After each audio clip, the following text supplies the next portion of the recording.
Hi guys, these are some of the basic things that we go through when making aluminium parapet for any of our buildings. You see the stress that we are going through right now. Sometimes one of the major components of for us to prevent a job that will bring error is to crack walls.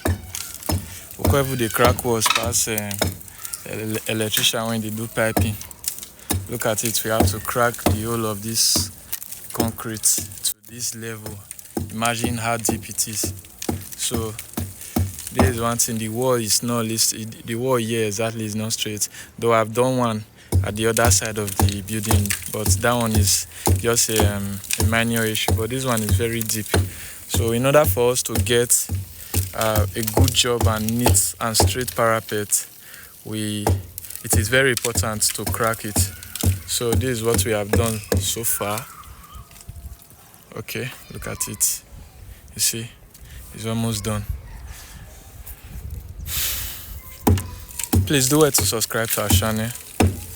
Do well to like and patronize us also.